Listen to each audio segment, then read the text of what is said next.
everyone, and welcome to GRUFFtalk, where each week we take a deep dive into all the ways we can feel better, look better, live better, and age better. I'm your host, Barbara Hannah Grufferman. Well, today we're diving into a subject that is fraught with emotion for so many of us who are over 50, weight. With more and more women hopping on the Ozempic bus, weight and how to lose weight is sort of kind of top of mind, thanks to all of the media attention, right? For sure, there are some people who are good candidates for Ozempic and similar drugs, especially those who have not found a solution that really, really works. But not everyone should take these medications or even want to. In fact, a new study came out just this week stating that a lot of people changed their minds about taking the medication route once they found out two important things. One, it's really, really expensive if your insurance doesn't cover it. And two, you have to inject yourself every week, and that doesn't appeal to a lot of people. Anyway, so while my guest and I definitely cover the medical options currently available, like Ozempic, we delve more deeply into other ways of getting to your personal healthy weight and how to figure out what your personal healthy weight even is, which is really, really important. Rachel Smith is an expert on obesity, longevity, women's health, and wellness with a specific focus on the needs of postmenopausal women. She's also a clinician and the program director at Discover Health in Florida. So grab a cup of tea or lace up those walking shoes and join us as we take this deep dive into all the ways you can get to your own personal healthy weight. And stay there. Stay tuned.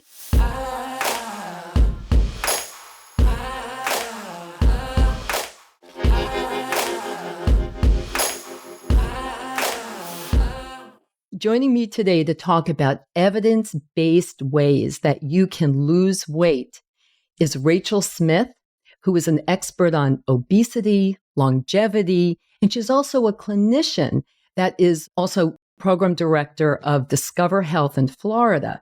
She also has a real focus on women's health and wellness, and specifically on postmenopausal women. So welcome to GRUFFtalk, Rachel. Thank you so much. Happy to be here. Yeah, we have a lot to talk about.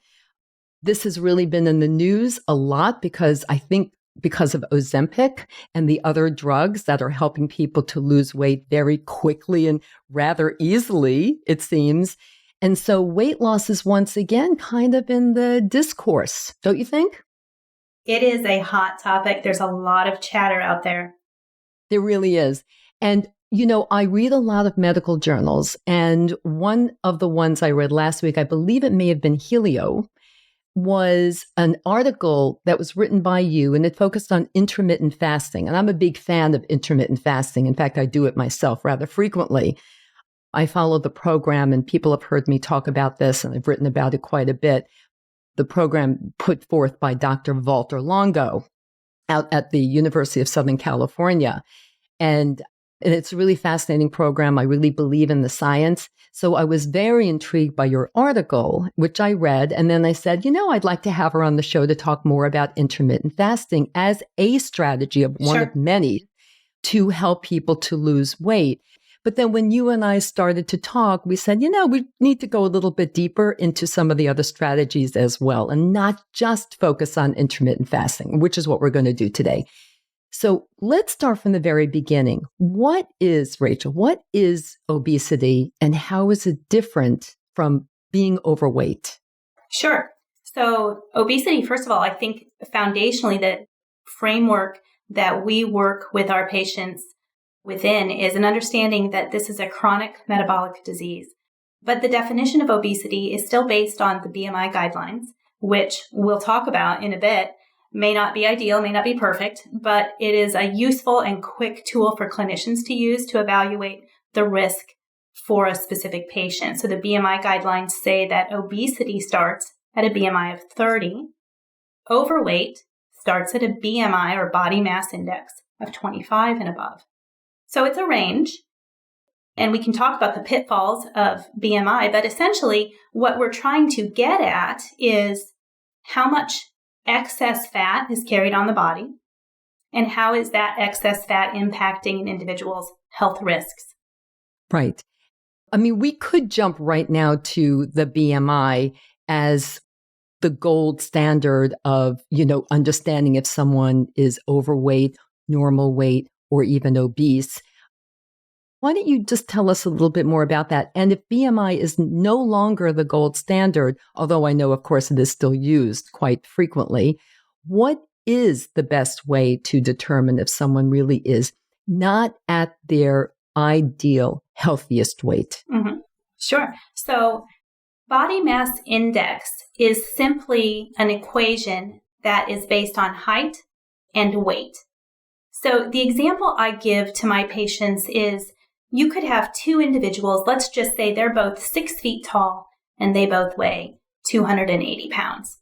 With that information alone, I really don't have any idea whether they're at a healthy weight or not. Regardless, we're going to have a very specific BMI based on height and weight. Let's say one of those individuals is an NFL linebacker. And the other one, let's just say, is a software programmer and has a desk job and has always been more sedentary. Their body mass index may be exactly the same with very different body composition. So one of them presumably would have a great deal more lean mass, especially muscle, whereas the other one is very likely to have, at the same weight, an excess of fat and less muscle. So the impact on health at the very same weight is very different. And that's why BMI is really a very, not necessarily inaccurate. It's a great screening tool, but that's as far as it goes. It can miss a lot of people who actually do have excess body fat, especially in certain populations. So we know that certain populations are going to be healthy at a higher BMI, and certain populations, Asian populations, for example, at that same BMI will have an excess of body fat. So the BMI guidelines have to be different for different ethnicities, which is fascinating, right? It is fascinating. Mm-hmm. And also, let's now jump over to postmenopausal women. Now, we do know that metabolism can change as we go through menopause and estrogen levels are dropping. I've covered that in great detail in other episodes and in my books, but also, this doesn't happen to everyone, but it does happen to many women where they say things like, oh, I used to be able to eat anything I wanted, and now I'm still eating the same thing and I'm gaining weight. Or I've tried every diet and nothing seems to be working and I've still gained weight. I can't lose the weight that I did gain. Things like that. But we also know what happens with muscle mass. We start to lose muscle mass as we get older with each passing year, unless we're doing something active to counter that, as we know, with the right food, enough protein, and certainly with strength training exercises and the like.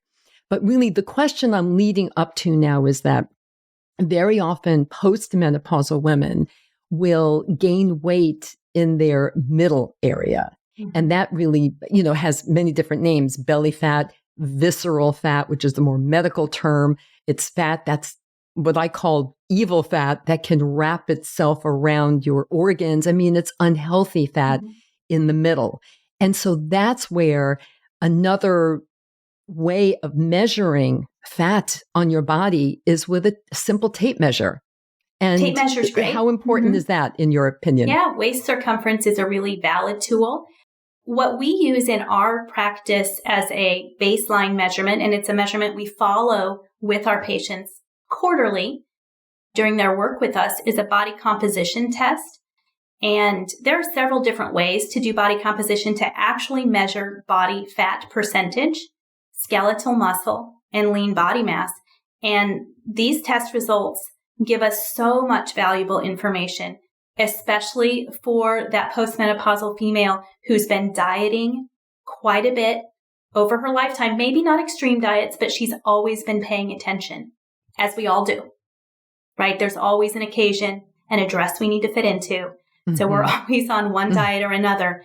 And the cumulative effect of that over the years is even more muscle loss than we would expect normally. Normally, we would expect about 1 to 1.5% muscle loss per year. And I think that starts much earlier than menopause. I think after the age of 30, we're likely to begin losing muscle unless we're actively trying to preserve it. That's exactly right. And, the correlation there too is bone loss. They're very much connected, of course. And once we're in our late 20s, that's when peak bone mass occurs, right? Where our bones are at the strongest they'll ever be in our lifetime. Like we build up to that point and they are super strong. And then every year after that, they start to get thinner, weaker, and, more prone to fracturing if you fall, unless you do something actively to counter that. So you're right. That's true of muscle mass as well. Absolutely. It starts earlier than menopause. But menopause, like with so many things for women, it expedites it. It just speeds everything up. It seems to. And the research, I love the research because the experts would tell us that on average, women will gain about 4 pounds during the menopausal transition. Now, I feel like that's ridiculous, but that's what the research says. Of course, that's from my experience. I'm working with a population of women who are struggling with weight gain. So those women who gain 4 pounds during the menopausal transition are not showing up in my office, right? So they're self-selecting, and I'm seeing that population who is struggling, and they're gaining more than that. And the question is, why? Is it just the drop in estrogen? Is it simply the loss of muscle mass? What else is going on there? I think there are multiple factors. Mm-hmm. But for some women, it does become, sometimes their story is, I've been at an ideal weight my entire life. And now suddenly my doctor says I'm almost in the obese category. It's frightening and very frustrating for women. Do you find that your research and, with your own patients observationally, that metabolism does in fact change enough to impact weight loss, weight gain as women go through and then come out of menopause? That's an interesting question because some studies would say that our resting energy expenditure is fairly stable throughout life until we get to more extremes of age, say maybe late 60s or 70s, that it will actually begin to slow down. But the impact of loss of skeletal muscle on that resting energy expenditure, I think, is enough to explain a lot of what's going on there. So yes, there is a slowdown. Also, you have, I'm sure, had the experience. We all know people who are very much like an Energizer bunny. They are going, they are on, their energy is palpable. You can feel it. They're moving, they're talking fast, they're very energized. And then the opposite extreme of that would be individuals who are, and this is a terrible way for me to stereotype, but it's an image that really resonates, are very much more like an Eeyore kind of personality. Slow, very methodical. They move slowly. They talk slowly. Their energy is much more blunted. And I think we're born with a set point. I think genetically we're born with that. And that is somewhat a reflection of our resting energy expenditure. That's my sense of it. And certain families, you can see that predisposition to save energy. In horsemen's terms, this is a big horsing area here in Florida. Easy keeper. If you're an easy keeper, you save energy. You store energy readily and you don't burn it. And that is innate. You were born with that to some sense. I don't think it explains everything. And of course, there are even more extreme cases of genetic types of obesity where individuals are born with a specific defect genetically that will result in very severe forms of obesity from an early age. That's not generally what I'm talking about. I do take care of those patients rarely because it's very rare. But as we look around and see our peers and family members struggling, some of them seem to be able to eat whatever they want, exercise or not, and never struggle. And others will struggle. But we all, every one of us, live in what we call an obesogenic environment. That is, the world we live in predisposes us to weight gain. Mm-hmm. It really does. At your practice, Discover Health in Florida. How do you actually measure? You referenced it before. How do you actually measure that BMI and that the body composition really? You said that you do that, but how do you do that? So the tool we have is a very fancy scale. It's a medical grade scale that measures through bioelectrical impedance. And what's great is there are home scales that do this now and very affordable. I think you can get a scale off Amazon for $40 or $50. And some of you have these at home where you stand on the scale and it will give you a report of body fat percentage. Some of them come very close to giving us a number that we get here in the office. That's pretty cool that we have that technology that you can do at home. Yes. That's amazing. I'll make sure to put in some links about that so people, if they're interested in getting one for home use, that they can do so. Yeah, the medical grade is going to be a $12,000 machine versus the $40 scale you can use at home. But it's bioelectrical impedance. So it sends a very mild electrical current through the soles of your bare feet. And as it travels through the body's tissues, the speed at which it travels through liquid and solid mass is different. So it can tell the difference between skeletal muscle. It can tell the difference between fat and even body fluids. That's really fascinating. I think I have to come to Florida and have you check me out. Sure. You may be able to what's going on. Yes. Yeah. Many medical practices have these. Yeah. Okay. So once someone does, whether it's at home or they come to your practice or another practice that has such a scale, or they just use the straight old BMI and maybe mix with the tape measure around their waist. However, they realize that, you know what? I'm not at my healthiest weight. And by the way, I have very often said, like, how do you even know you're at your healthiest weight? If you're kind of borderline, like maybe you think maybe you're overweight, but you're not 100% sure, or the BMI is saying that. But healthy weight really is very personal, as we were saying earlier. It's also, how do you feel? You know, what is your waist measurement? I think that is critical. And I believe for women, it is still should be under 35 inches or less than half your height. Yes. Like, I think those are the two. Do you agree with that? I do. I don't use waist circumference because we do have more sensitive tools. So it's not one that I follow closely, but it's a handy one for you to use at home. For you, to use at home. And so once you've gotten all of this information, what do you do with it? And how else are you feeling? What are your health check numbers like at the doctor's office when you go, hopefully every year, for your annual physical? Cholesterol and the other blood work that you have done. What does that all look like? Are you in a healthy state? So I think that a lot of that has to do with how you feel about what is your ideal weight. I think it's always important to, if you can, kind of come to that number in partnership with a trusted healthcare provider. And then you can take it from there. If you feel that you need to lose some weight, then, work in partnership and have a plan and the program in place. But so once a person has decided that their ideal healthiest weight is X, and they're not at X, what are some of the best strategies at the moment, the most current evidence-based strategies that you have and that you use in your own practice, Rachel, that will help people, specifically postmenopausal women, get to X? Sure. Okay. Here's what I think. Dieting doesn't work. And I'm not the only one who thinks that. That's science-based. Dieting doesn't work. And yet, unfortunately, if you want to lose weight, you have to be in a calorie deficit. So how do we balance those two? The reason dieting doesn't work is because of the way it's been done traditionally. We restrict calories and we restrict them more and more. And in doing so, we generally end up restricting too much protein and we lose too much muscle. What happens? You get to your goal weight and you go off the diet and you very rapidly regain the weight. And the weight that you regain is mostly fat.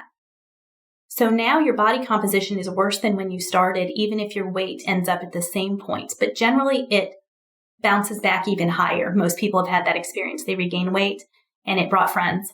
Yeah, the yo-yo. So now they're at a heavier weight and their body composition is worse. They've lost muscle. So this actually slows metabolism over time. So we have to start with that premise that if the way that we've done dieting in the past doesn't work, what are we going to do? Well, we have to take a comprehensive approach because it's a very complex chronic disease. We have to understand that this work is lifelong work. There's not a diet. I don't have a 6-week program. I don't have a 21 days to a brand new you. That's not going to work.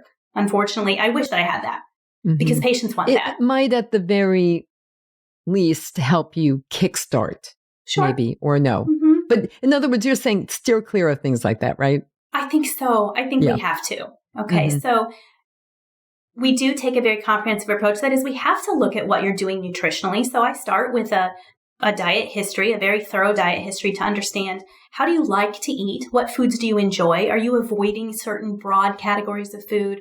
Gluten intolerant? Do you have any other food allergies that you can't do? I need to know what your food life looks like. And we'll make some recommendations. For my postmenopausal women, it is not uncommon that my first recommendations to them have them eating more food than when they came to me. We can call it reverse dieting. We can call it a refeed. But essentially what I'm trying to get them to understand is we have to take a protein forward approach. And it feels like they're eating more than they were eating before. Probably the volume of food when you're eating protein and an emphasis on whole foods, foods that are close to their natural state, which is the easiest way to define it.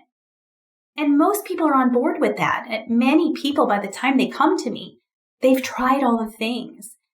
It is a classic example that I have a 54-year-old female come in. She's walking 3 miles a day. She's doing Pilates at her Pilates studio 3 times a week. And she's even lifting some light weights, right? With her 3-pound weights. And she's eating a whole foods diet and she's very low carb. So how do I help her lose weight, right? We have to start with a protein forward approach. Okay. Nutritionally, that seems to be the one thing that makes the biggest difference. Can you define protein forward? What does that actually mean? It means that that's the one macronutrient that we're going to make sure you get. We're going to make sure you get it 2 to 3 times a day.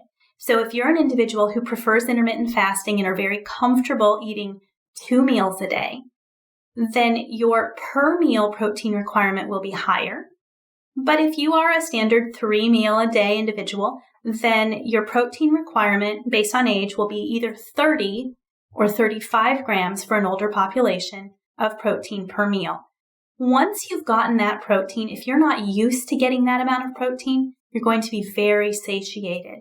You may not have room for very much more. That protein tends to crowd out a lot of the other emptier nutrients. That's helpful for the work that we're doing. But it's important. I talk to patients about that threshold that you need to reach of protein in order to activate muscle protein synthesis to preserve, build, maintain muscle. If we're not doing that, we have the potential of making our patients sicker rather than healthier. About protein 3 times a day, I agree with you 100%. And this is something that I personally make sure I do. I had actually twice, I had the co-authors of the Whole Body Reset on my program. And they talked about, it's an AARP book, and they talked specifically about protein intake for people over 50, right? Sure. Midlife and beyond specifically. And they both stressed how important it is for getting protein early in the day. And so it's very possible if you do the intermittent fasting, the form of intermittent fasting where you don't eat for, say, 13 to 16 hours, and that means then you probably aren't having that first meal of the day, that you're then putting your body, and I actually want your reaction to this, you're putting your body into a protein and muscle deficit. Yeah. What is your feeling about that? How important in your mind, and according to, what you know from your own research, is it to get protein early in the day when you start, being active with your life, or does it not really matter? There are apparently some good studies showing that the first and last meal of the day are the most important times to get the protein. So for patients who perhaps really don't have it in them to have 3 what feels like heavy meals a day, I might urge them to start with a good bolus of protein in the morning, maybe just a little salad if they'd like for lunch, and then a nice good dose of protein in the evening. It's tougher for my patients who like intermittent fasting or have never been a breakfast eater, because I agree. What is the risk inherent in that? I think we can't eliminate all risk, because no matter what, this work has to be sustainable. If you're not somebody who likes breakfast, and I'm telling you absolutely have to eat breakfast, are you going to stick with it very long? Not likely. It has to match you. And you're so right. It has to be sustainable. People have to stay with it for it to work long term. Right. Yep, you're right. It is so important to me. I do like the intermittent fasting program. I mentioned Dr. Walter Longo earlier. I follow his program where he's created this plant-based food for 5 days, all freeze-dried, and, it's all quite good. But again, all plant-based, nothing processed. And you do that several times a year. And that's what I do. So I don't really do intermittent fasting the way, some people do, like eat 5 days, don't eat 2, Right. All the different ways to do intermittent fasting, or the 13 hours, 16 hours, 18 hours, if that's what they choose to do. Because I need to eat in the morning. I am definitely, but not a heavy breakfast person, but I need to eat something in the morning for sure. Before I go out for a run or do strength training, I would feel, I think, depleted if I didn't have some protein in the morning before I did all that. Yeah, I think it's fascinating when patients come in and they have not been eating that protein. When I see them for their first follow-up visit, it's really impressive what they tell me. Sometimes it's just that they haven't quite figured it out. They're still struggling to figure out what types of foods they can eat and will enjoy. But often they're talking about improved sleep and improved energy already just by increasing protein. Yeah, it's incredible. They may not have lost very much weight, but they're feeling better because they're nourishing their body. Better.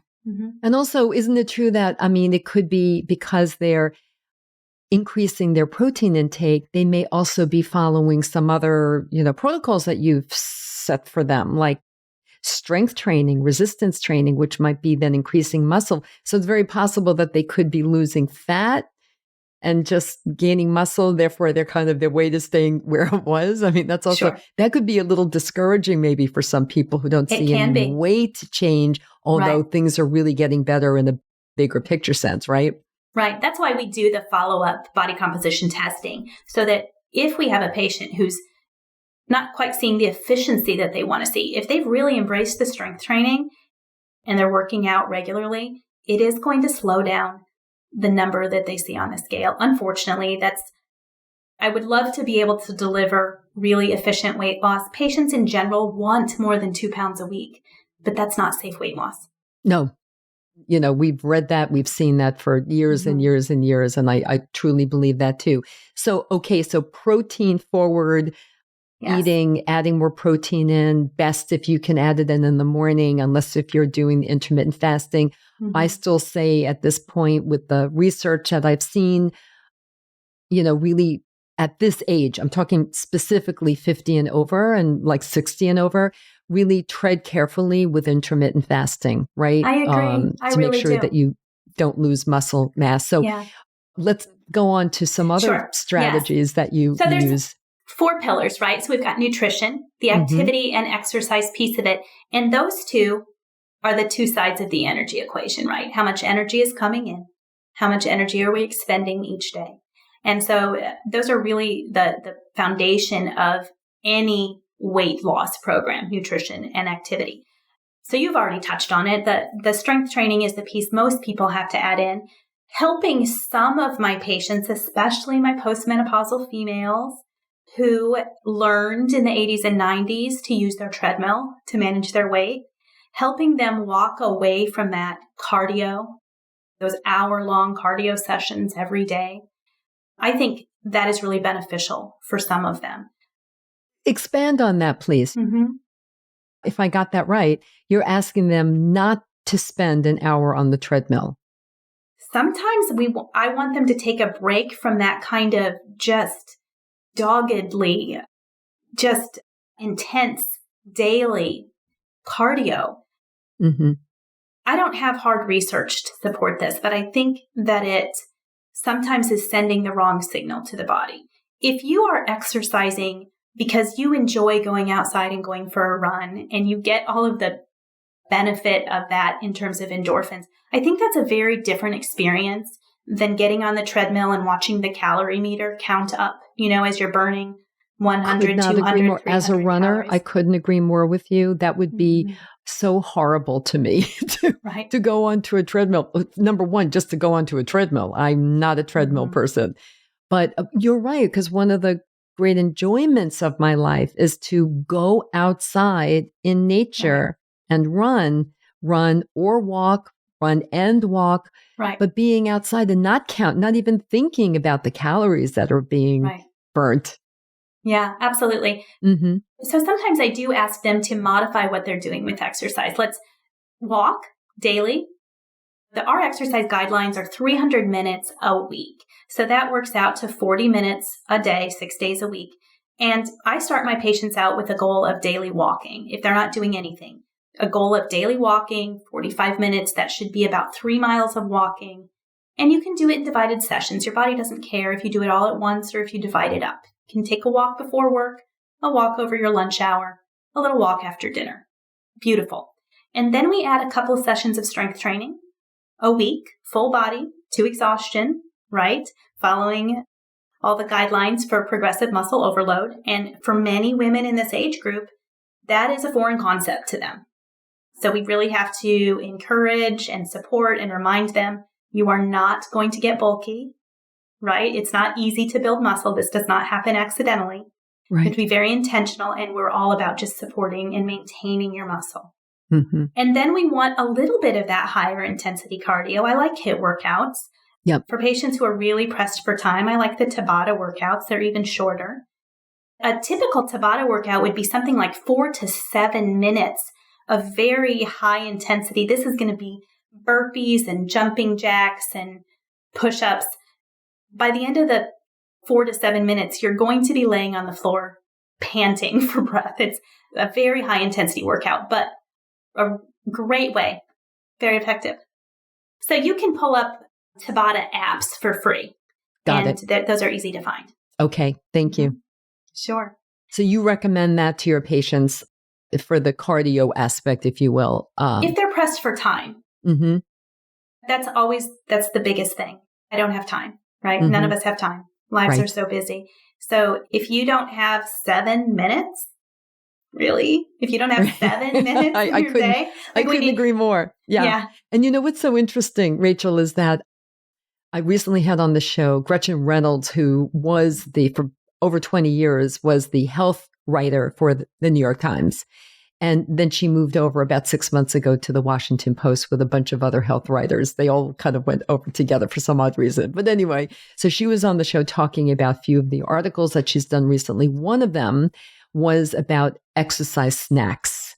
And that's a really big term now. And it's exactly that. It's even shorter than a 7 minute. I mean, that's a true workout, this Tabata or the 7 minute workout from the New York Times. But an exercise snack is, for example, right now, you and I are sitting here and we are talking. We'll be done at some point. And then after that, I'm planning on going down and doing about 10 or 20 push-ups because I've been sitting here. Yes. Or I'll go, climb up and down stairs for about maybe 2 or 3 minutes. And then I'll do that throughout the day, especially when I haven't gone out for a run, which I did not do today because it was pouring rain. Yes. So those are exercise snacks. And you mentioned before how, like the body doesn't really keep tabs on whether you've done that 40-minute walk at one time or you broke it up.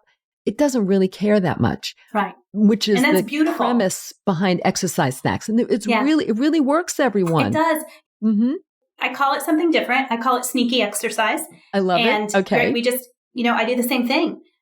I remember I was at a previous practice about 10 years ago, and we had gorgeous, huge employee restrooms. They were like 12 by 12.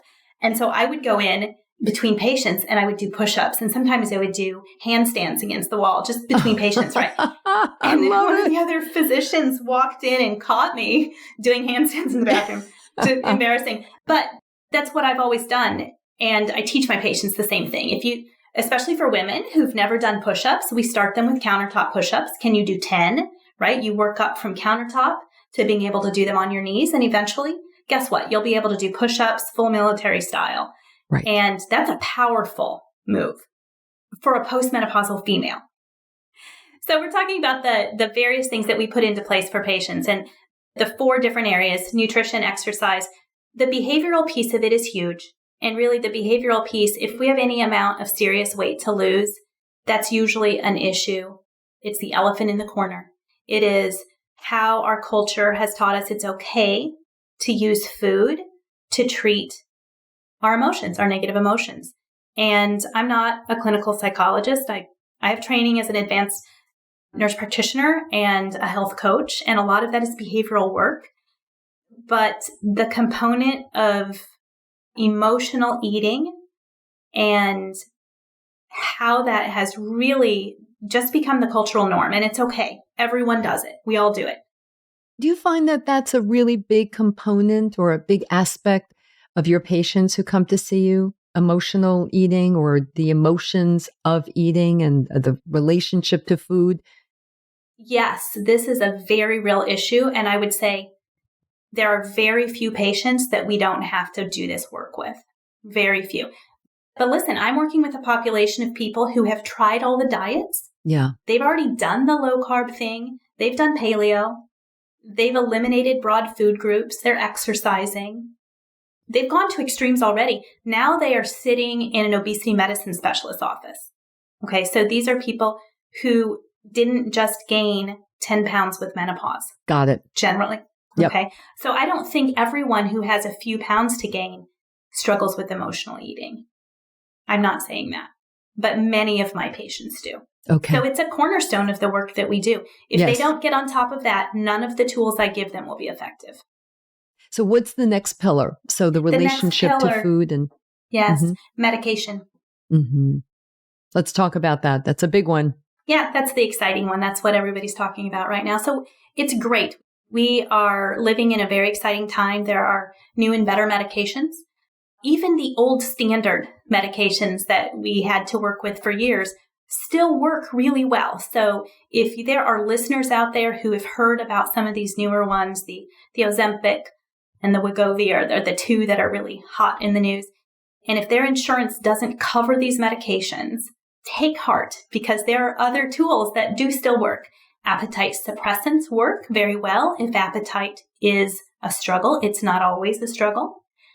Medications that specifically target emotional eating and cravings can be very effective, and sometimes we'll layer those medications. So I'm not naming specific medications right now, but there's various classes of medications.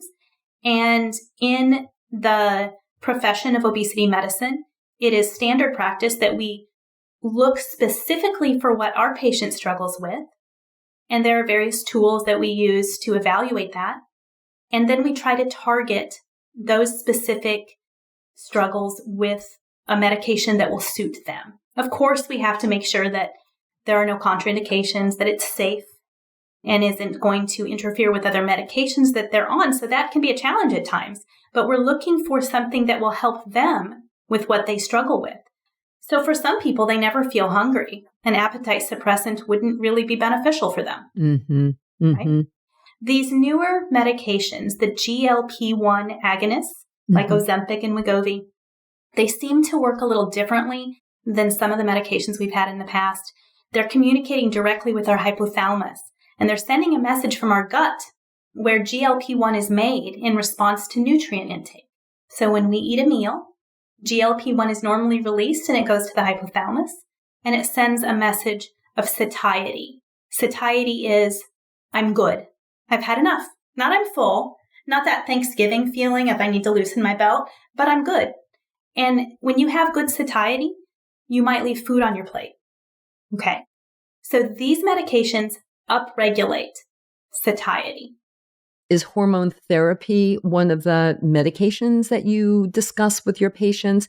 And also, like you mentioned, kind of old, tried and true medications. What about the others that really impact insulin resistance, which really is an issue and a contributor to weight loss, as we know, like metformin? Things like that. Yes. What do you views on that? I like metformin. And if I have a patient who I cannot get into a GLP-1 class based on insurance coverage, then I will often add metformin in and layer it with some other medications, because as a standalone agent, it's not a big player for weight loss. We would expect maybe 2 to 3 pounds of weight loss per year. My patients are looking for more than that usually. Yeah. But yes, its role in insulin resistance can be very helpful in addition to some of the other medications that we would use that would actually give them a weight loss benefit. To answer your question about hormone replacement therapy, that is not a tool that's in our toolkit currently, mainstream, for weight loss and for obesity medicine, because we unfortunately don't have really good studies to say that hormone replacement therapy helps women lose weight. Right. Okay. And yet we think there might be something there, right? You and I are having this discussion about the drop in estrogen levels and how it impacts our muscle and our skeletal muscle mass, and how that lowers our metabolism potentially. It's not something that I prescribe to patients, but it is often a conversation that I have with them. If they are in that window, I will likely send them back to their gynecologist to have that discussion. What do you see looking forward, looking ahead?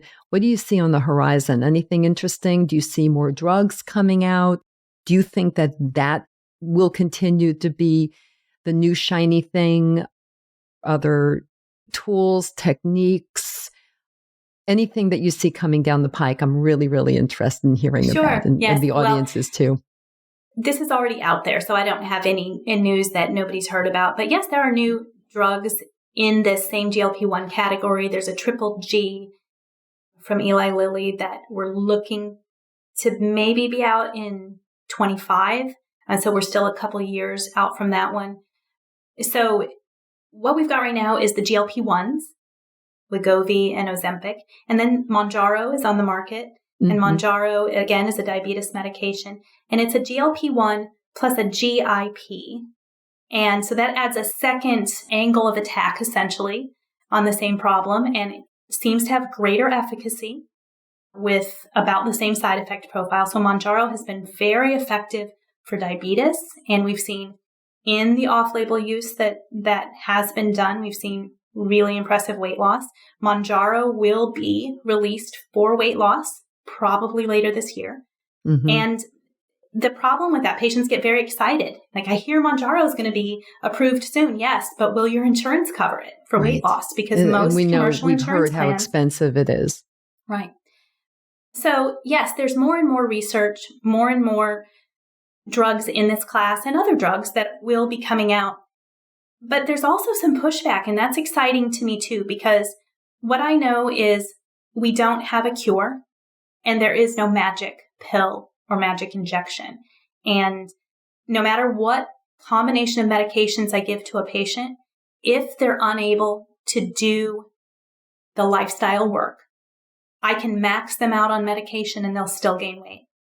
Right. That's sad. I think a big fear or concern is that people might stop thinking about the lifestyle choices if they are able to take an injection or a pill and lose weight. And then they think, well, I don't have to do the strength training. I don't have to do all these other things, losing the weight. And that's really was my goal. I mean, that's always a concern, right? I'm sure that's a concern that you have, that your patients aren't compliant with the other pillars. Sure. And again, I think most of my patients get it. They come to me and they understand I don't want a magic pill. But on the other hand, we all kind of want a magic pill. We all really would like to just be done with this yesterday, right? So if a magic pill came along, we'd all sign up for it, right? But we don't have one, and we're not likely to have one. And so what I see, and along with all the chatter about Ozempic and Wegovy, is the chatter around semaglutide, the compounded, and I see it being sold and marketed at diet clinics and day spas, personal trainers. Everybody can get their hand on semaglutide without comprehensive lifestyle intervention. That is not a service. It's not helping people. I don't believe it's helping people. So that's my concern. Yeah. You have to do the work. And that's not saying that this is a character flaw, right? it is just a very complex chronic disease. And we have to learn how to manage this chronic, complex disease. And that is lifestyle intervention. Mm-hmm. That's been proven time and time again. So yes, there's exciting things in terms of drugs, but exciting things too in terms of what's available and helpful in terms of really just the craze in dieting for so many years was keto and low carb. And there's starting to be a little bit of pushback on that in terms of a more flexible approach. Yes. Helping patients understand that carbohydrates aren't evil, right? There's right. nothing wrong with a potato. Like right. Full fats aren't evil either, right? Right. Having a little butter, I put little heavy cream, very little heavy cream in my coffee. I mean, I agree with you. There is some pushback now and a kind of a revisiting of all different foods, which is really such an important thing. I think so. The wearables, I think, are an exciting area where there's so much more being done, from our step trackers and our Apple and Garmin watches and our rings that track our sleep. Yes. And the CGM is fascinating. Lots of people are jumping on the CGM bandwagon. Those are really interesting pieces of what lies ahead, along with the medication, of course. Mm-hmm. I mentioned before that I was with I had a doctor on recently talking about, actually in this case, the health of your microbiome and how it affects your skin. She said the next gift to herself after she got the Oura ring to check on sleep is she's getting the glucose monitor, the CGM, continuous glucose monitor. You know, it's very intriguing. And I love to experiment on myself. Like that's when I first tried the intermittent fasting with Dr. Longo, was for my last book. And I did the whole blood work and measurements, everything. And then 3 months later, after 3 times doing his program once a month, and then I retested myself, and it really was quite impressive. So I love doing that sort of thing with myself. So I may actually get myself one too, just to see what, only because I love doing that stuff with myself and report back to everybody. Sure. Yeah. I mean, the studies don't necessarily play out that they're effective as a weight loss tool. Right. But I think there's a certain population that are just data driven. They like to see the numbers. Mm-hmm. I probably fall into that category too. Mm-hmm. So. Yeah, no, I find it intriguing. And then just some other things you mentioned about how other things that we're looking at ahead, but just some very recent things, recent studies that I think have really helped people a lot. Like you called it sneaky fitness, and I said exercise snacks. I mean, the fact that people now understand that they don't have to devote 2 hours or they don't have to go to a gym, that they can do these things in a few minutes at a time, a few times during the day, just makes it all that much more accessible. And the idea of this new information about protein and what the authors of the Whole Body Reset call protein timing, you call it protein forward. This is all really very, very important information that we didn't know about a while ago. And also studies about sleep and how sleep or lack thereof can impact your weight in ways that we never understood until very recently. So, you know, with all of this new information, the studies, and more need to be done, of course. And I think more studies need to be done on all of these new medications for weight loss in kind of across the board. So I'm looking forward to seeing more of that. But yeah, we know so much more now. And I do think that different aspects of weight loss have just become more accessible. Wouldn't you agree? I do think so. I think so. It doesn't make it less challenging. No, for sure. And that's why we're very happy that we have you and your colleagues who are helping people to not only kind of get the right tools in their hands to lose that weight and get to what is their personal healthiest weight, but also to find out, you know, what's the underlying reason, which I know is a big part of what you focus on as well, especially the emotional aspect of it. We covered so much. And like I said, there will be links to a lot of what we talked about and things that you referenced in the show notes down below. But I always like to share 3 top takeaways that you think the Gruff Talk audience should really remember from our conversation today. So Rachel, what are your top 3 takeaways from today? Okay. I think, especially for the postmenopausal female, don't be afraid of protein. Increase your protein if you can. 30 to 35 grams per meal. That's what we're looking for. A whole foods approach. So that's the nutrition bullet, right? Whole foods, protein forward. Number 2 would be under exercise. Strength training is really where it's at. You have the potential to really upcharge your metabolism by growing some muscle. And so many studies that say the more muscle you have, the better you're going to age. The lower your risk for all the things we die of in this country. So we can't lose if we grow muscle. And then finally, the emotional aspect. For postmenopausal females, there's so much going on, right? We're pulled in multiple directions with young adult children and aging parents and our careers at the very peak. And we live in a very stressful time. If we are not on top of handling our stress, improving our sleep, finding healthy ways to feel better in the face of all that stress, that's what we need to focus on rather than turning to food or alcohol, right? Correct. Yeah, Correct. So the emotional piece.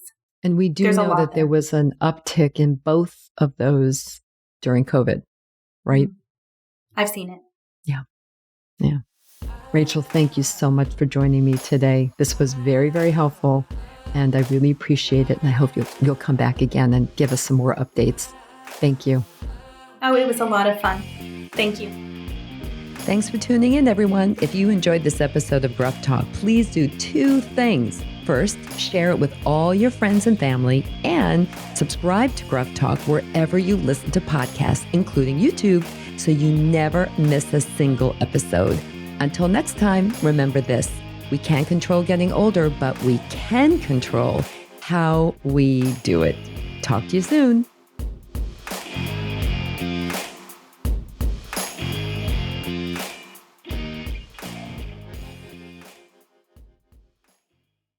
Age Better Podcast is a proud member of the Sound Advice Network.